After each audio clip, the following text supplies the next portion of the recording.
استغفر الله العظيم استغفر الله العظيم استغفر الله العظيم الذي لا إله إلا هو الحي القيوم وأتوب إليه إلى حضرة النبي المصطفى رسول الله صلى الله عليه وسلم لجميع مشايخنا ولمعلمينا ذوي الحقوق علينا جميع المسلمين والمسلمات والمؤمنين والمؤمنات خصوصا لمؤلف هذا الكتاب الفاتحة. أعوذ بالله من الشيطان الرجيم. بسم الله الرحمن الرحيم. الحمد لله رب العالمين الرحمن الرحيم مالك يوم الدين إياك نعبد وإياك نستعين اهدنا الصراط المستقيم صراط الذين أنعمت عليهم غير المغضوب عليهم ولا الضالين آمين. السلام عليكم ورحمة الله وبركاته. بسم الله الرحمن الرحيم.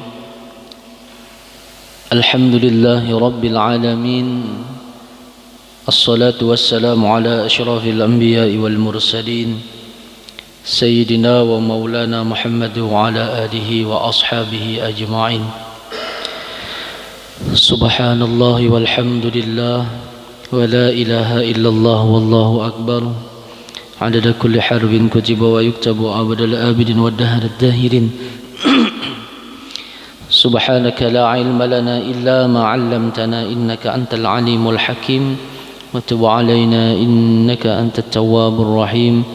اللهم افتح علينا فتوح العارفين ونور بصائرنا بأنوار العرفان واليقين واجعل أعمالنا خالصة لوجهك الكريم ولا حول ولا قوة إلا بالله العلي العظيم. وقال المؤلف رحمه الله تعالى ونفعنا به وبعلومه في الدارين آمين. Hadirin wal hadirat yang dirahmati Allah Subhanahu wa taala, bersyukur kita kepada Allah Subhanahu wa taala dengan senantiasa mengucapkan alhamdulillahi rabbil alamin atas segala nikmat yang telah diberikan Allah Subhanahu wa taala kepada kita semua, sehingga kembali pada subuh ini kita dapat membuka mata, kita dapat ringan hati kita untuk sama-sama melaksanakan anjuran-anjuran di dalam syariat agama Islam. Yang pertama, kita telah melaksanakan sholat berjamaah, lalu dilanjutkan dengan kegiatan majelis ilmu. Mudah-mudahan kita semua yang berhadir di sini ataupun keluarga kita yang ada di rumah mendapatkan keridhaan dan keberkahan dari Allah Subhanahu wa taala. Amin ya rabbal alamin. Salawat serta salam selalu tercurah ke haribaan junjungan kita Nabi besar Muhammad sallallahu alaihi wasallam, berikut keluarga, sahabat dan pengikut beliau ila yaumil qiyamah. Allah Subhanahu wa taala berfirman dalam Quran surah Al-Baqarah ayat 75. A'udzu billahi minasy syaithanir rajim. Bismillahirrahmanirrahim.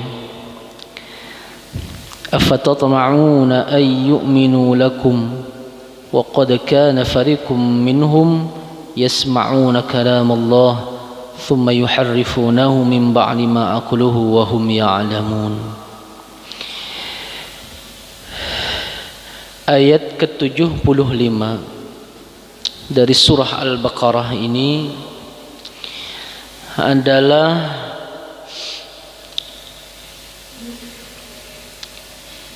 tentang masih berkaitan dengan sifat-sifat orang-orang Bani Israel. Jadi Bani Israel ini panjang penjelasannya di dalam Al-Quran. Antara itu juz 1 sampai juz 2 itu khusus membahas tentang masalah Bani Israel. Kenapa demikian? Karena ini sebagai iktibar bagi kita semua tentang bagaimana kita memandang atau melihat tentang kekerasan hati suatu kaum yang tidak mau menerima keesaan atau kemurnian ajaran yang dibawa oleh nabi-nabi terdahulu sampai Nabi Muhammad sallallahu alaihi wasallam.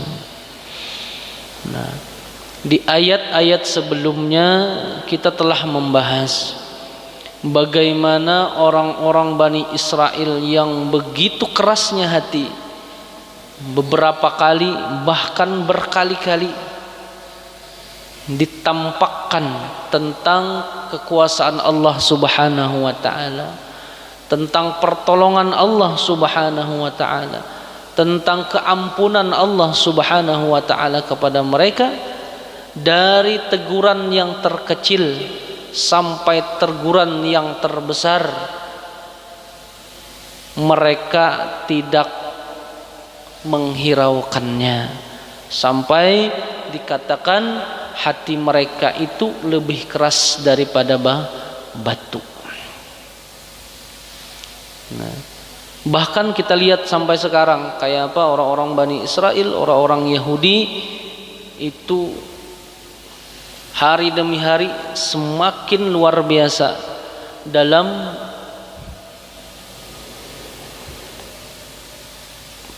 misi mereka untuk meluluh lantakkan atau meratakan Palestina itu dengan orang-orang Yahudi.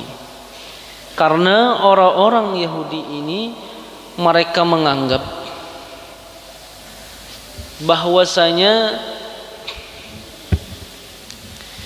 visi misi mereka itu adalah untuk kembali mendirikan sebuah kerajaan yang pernah dibangun oleh Nabi Daud dan Sulaiman, atau di dalam di dalam paham mereka itu adalah David and Solomon itu olah. Nah, yang mereka beranggapan bahwasanya di Palestina itu ada satu bukit, nama bukitnya itu Suhyun, atau lebih dikenal dengan dalam bahasa Inggrisnya Bukit Zion. Nah, adapun mereka ingin kembali ke dalam Palestina untuk mendirikan kembali kerajaan Daud dan Sulaiman itu. Orang yang kembali ini disebut di dalam bahasa itu namanya Zionis. Makanya Zionis Israel, orang-orang yang ingin kembali masuk ke Palestina untuk kembali mendirikan kerajaan David atau Daud dan Sulaiman ini. Sulaiman dan Daud ini. Bahkan itu sudah dilubanginya, kalau di bawah Masjidil Aqsa itu sudah dilubanginya di bawah itu, dengan tujuan Masjidil Aqsa itu akan terbenam ke bawah bumi dan tenggelam. Karena mereka kadang mengakui Masjidil Aqsa ini. Nah, karena kalau sudah sampai waktunya mereka akan mendirikan kerajaan David and Solomon itu dalam teologi mereka. Nah, dari semua kekerasan orang Bani Israel ini, orang Yahudi itu pernah terjadi di tahun 1982. Kalau pian membuka sejarah, itu ada peristiwa Sabra dan Shatila. Nah, Sabra dan Shatila ini pembantaian besar-besaran terhadap kaum pengungsi Palestina dan orang-orang Lebanon yang pada saat itu kalau kada salah jumlah korban jiwa itu lebih dari 100.000 jiwa. Semuanya orang Islam yang dibantai. Dan dalang dibalik semuanya ini adalah orang-orang Yahudi, orang-orang Israel yang pada saat itu melatih, mempersenjatai, memfasilitasi orang-orang Kristen Ortodoks yang ada di Lebanon. Jadi Lebanon itu ada 12 agama, termasuk di dalamnya Kristen minorat atau Ortodoks. Jadi Kristen Ortodoks ini dilatih, dipersenjatai dan difasilitasi oleh orang-orang Israel, orang-orang Yahudi yang akhirnya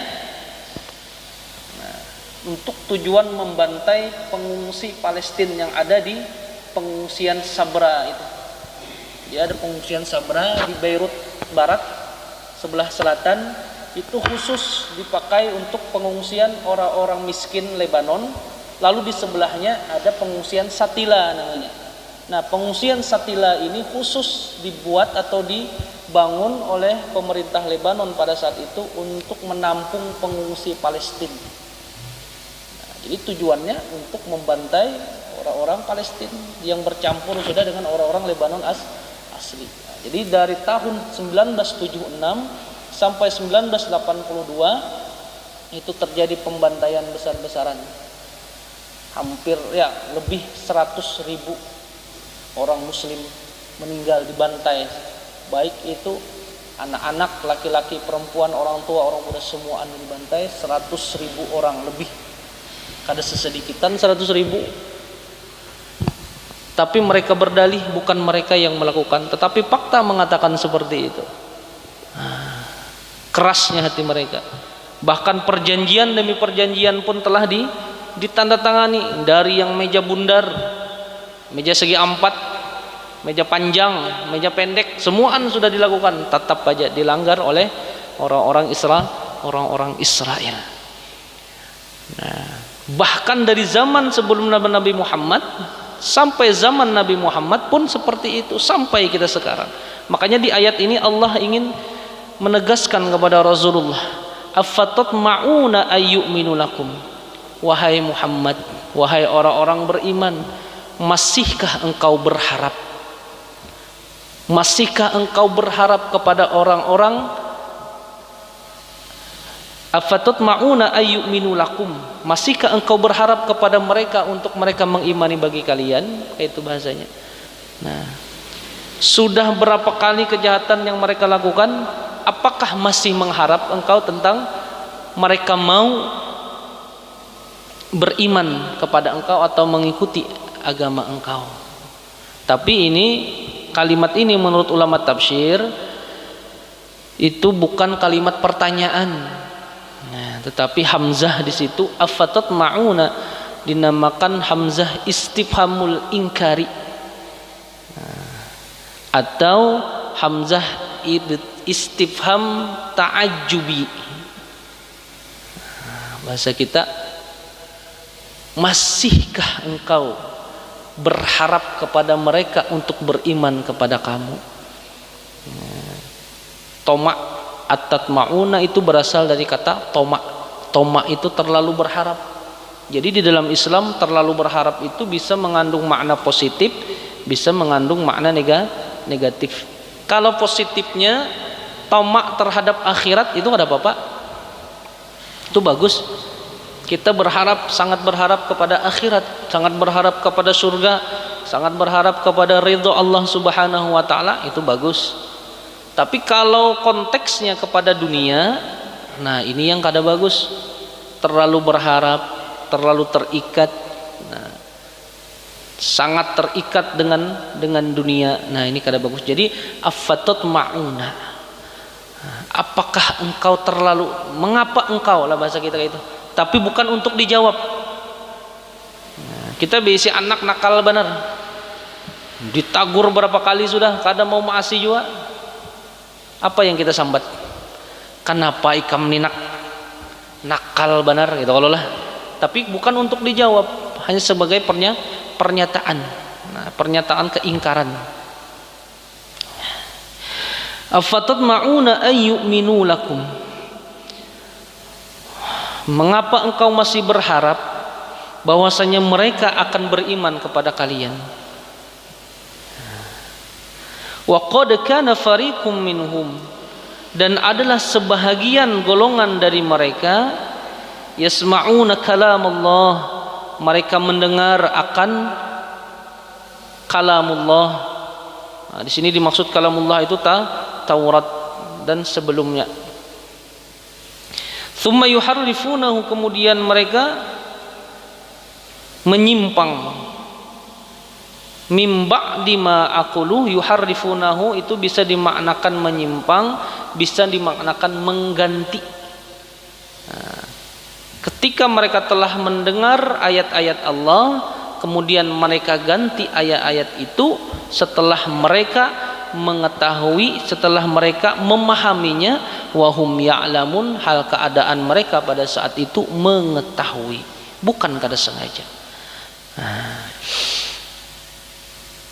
Jadi maksud di sini ayat ini kita jelaskan secara terperinci. Artinya orang-orang yang seperti itu hampir tidak ada harapan untuk beriman kepada Allah. Daripada mengurusi orang-orang yang seperti itu, lebih baik kita mengurusi orang-orang yang ada kemungkinan untuk dapat menerima dakwah Islam. Kita ngalu-ngalu memikirkannya, iya kan, tapi kadang mau juga menerima, baik yang nyata-nyata mau aja dahulu. Masih banyak orang yang mau menerima Islam itu. Dipadahi kada kawa juga, disambat A B jernya, disambat B C jernya, baik yang orang yang mau dipadahi. Karena kan sudah disifati Allah dengan summa qasat qulubukum min ba'di dzalika fahiya kal hijarah. Kemudian hati mereka itu keras seperti batu atau sekeras batu, au asyaddu qaswah, atau lebih keras daripada batu. Kada kawa dipadahi. Wa qad kana fariqum minhum, dan adalah sebahagian daripada mereka.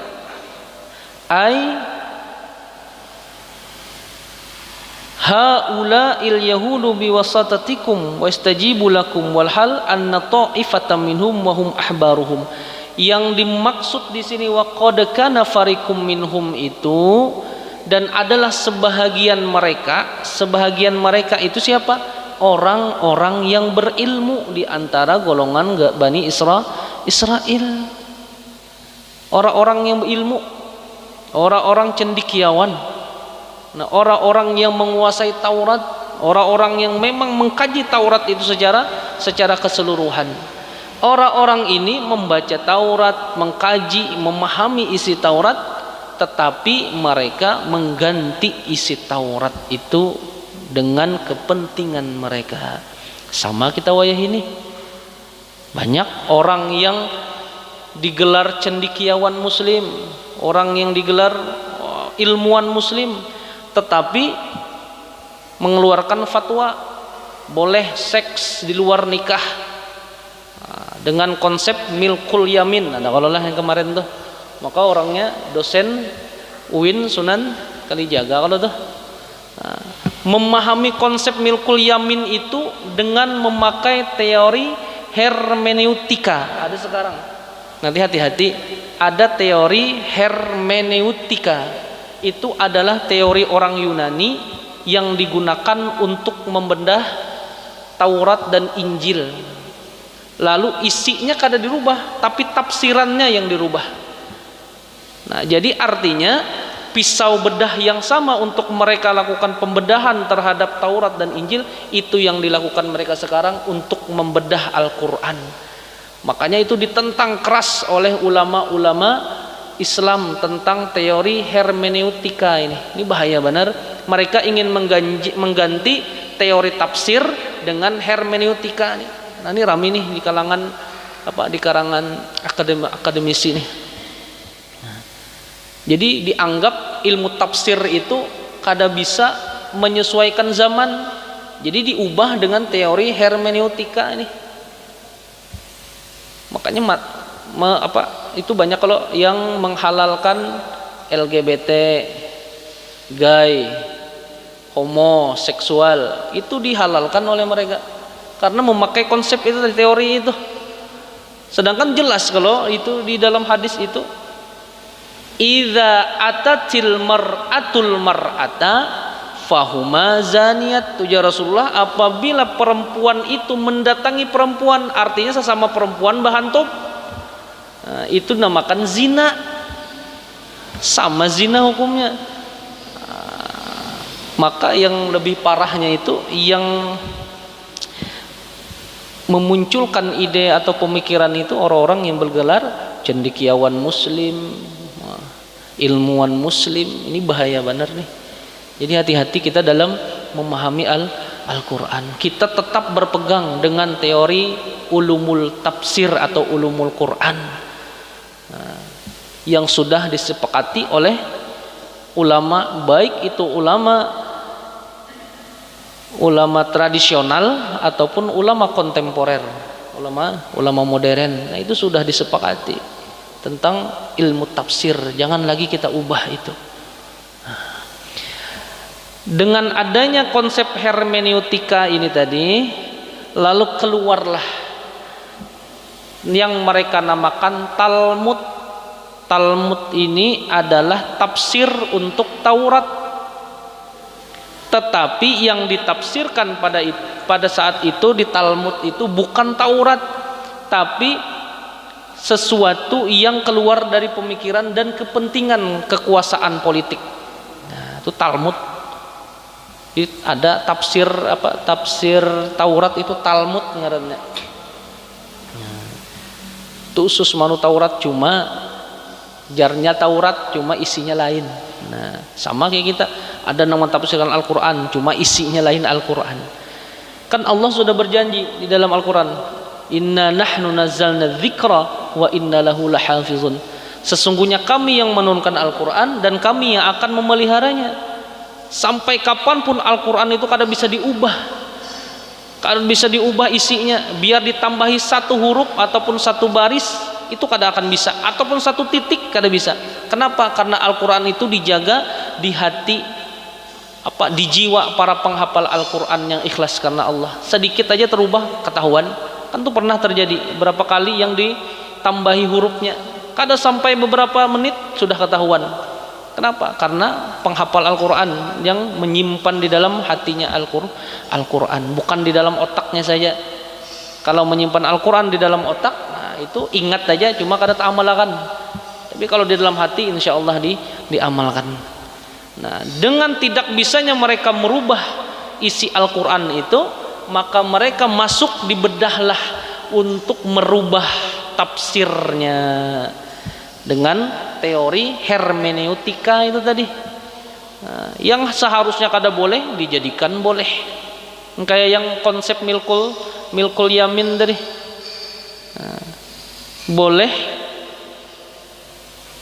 apa jadinya melakukan seks di luar nikah.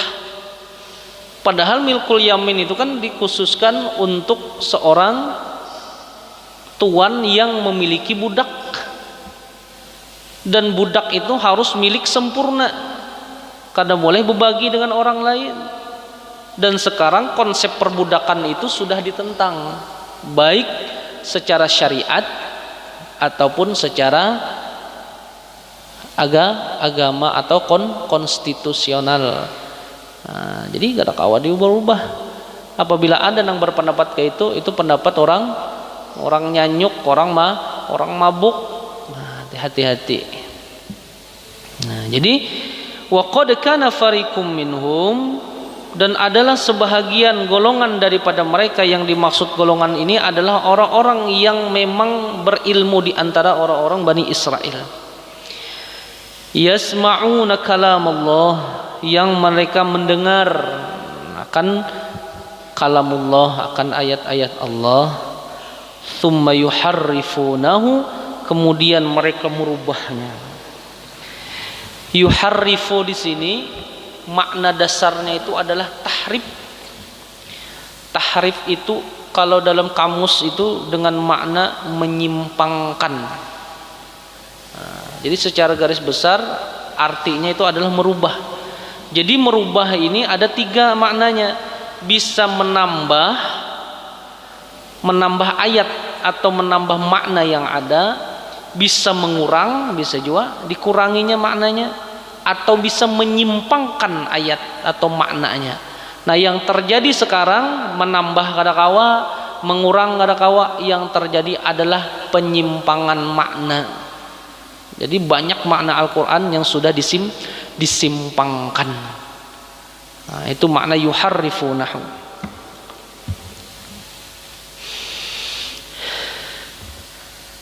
Nah, kemudian mereka merubah kalamullah itu atau merubah maknanya mim ba'di ma aqaluhu, setelah mereka memahaminya. Jadi orang-orang yang merubah ini adalah orang yang memang memahami tentang ayat-ayat Allah, bukan orang yang bodoh tapi orang yang memahami. Itu kan dibawa dengan kalimat mim ba'di ma aqaluh, dengan akal, artinya sangat memahami tentang Taurat itu. Kalau kita sesuaikan dengan masa sekarang, orang-orang yang memang memahami Al-Quran tapi diubahnya Al-Quran. Karena apa? Karena ada titipan, baik itu titipan jabatan atau titipan politik. Ini yang terjadi pada masa sekarang, dan ini sudah jauh dijelaskan di dalam Al-Quran ketika diturunkan kepada Rasulullah Sallallahu Alaihi Wasallam melalui malaikat Jibril. Artinya sudah dikisahkan, dan ini pernah terjadi pada zaman Rasulullah Sallallahu Alaihi Wasallam. Artinya lebih kurang 1400 tahun yang lalu sudah ini pernah terjadi, dan ini terjadi lagi di masa sekarang. Saking kerasnya orang-orang Israel itu, kan itu negara Islam semuanya, adalah yang wani bersuara. Sekong aja kalau yang wani bersuara. Presiden apa itu? Presiden Turki. Yang lainnya bungkam semuanya. Sebenarnya orang Bani Israel, orang Yahudi itu kuncut, penakutan. Apa buktinya? Kan dengan dibuktikan ketika perlawanan orang-orang Hizbullah yang dipimpin oleh Hasan Nasrullah itu, kalau pengen baca sejarah, orang Hizbullah itu orang-orang Syiah sebenarnya, tapi orang-orang Yahudi yang menghadapi itu takutan, kocar-kacir mukanya. Apalagi kita Ahlus Sunnah wal Jamaah yang banyak benar orangnya ini, cuma sebutin wajah Rasulullah. Ahlus Sunnah wal Jamaah ini kayak makanan di atas meja yang hanya disantap oleh orang-orang, atau kayak buih di lautan, banyak jumlahnya tapi kadang memberikan apa-apa. Caranya kayak apa? Ya kita kembali kepada Al-Quran dan hadis. Nah, untuk membangkitkan ruh, bukan ruh jihad kita berperang itu kan, bang. Ruh kayak apa kita menghadapi, kayak apa pemikiran mereka, kita hadapi dengan pemikiran juga. Nah, dan kuncinya hanya di Al-Quran, dan itu pun tidak dengan waktu yang setumat, artinya perlu bertahun-tahun kita mengkaji itu. Nah, cuma mudah-mudahan dengan kita begemetan mengkaji tafsir ini, mudah-mudahan kita sedikit demi sedikit memahaminya.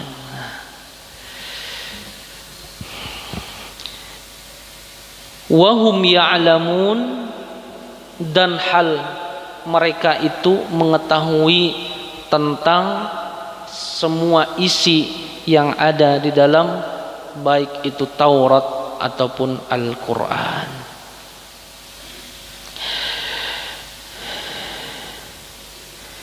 Wadzalika kan'ati Muhammadin sallallahu alaihi wasallam, fakanat sifatuhu sallallahu alaihi wasallam fit Taurah akhalul ain. Nah, yang diketahui oleh orang-orang Yahudi, orang-orang Bani Israel di dalam Taurat itu seperti sifat Rasulullah Sallallahu Alaihi Wasallam. Rasulullah itu mempunyai mata yang luar biasa hitamnya, hitam mata sidin bagus, dan kayak orang bacalak. Rubu'atun, sidin kada terlalu tinggi, kada terlalu pendek, sedang, ideal. Ja'dus sya'ri, rambut sidin ikal. Husnul wajhi, dan muka yang cantik, yang indah, yang ganteng. Fakatabu badlaha, kemudian di dalam tafsiran mereka itu dirubah. Nah, Rasulullah itu tawilan, tinggi banar orangnya, itu dirubahnya di dalam Taurat, di dalam tafsir mereka itu. Lalu azraqul aini, mata Rasulullah itu biru, atau bahasa kita tuh bular, bahasa kita tuh picak, digantinya di tafsirannya.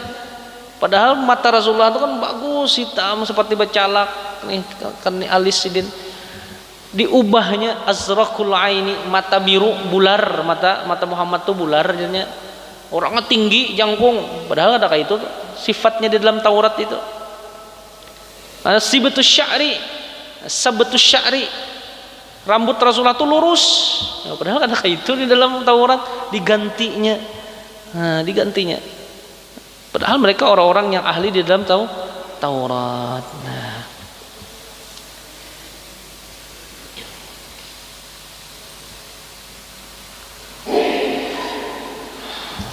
Jadi kalau menurut Ibnu Abbas radhiyallahu an,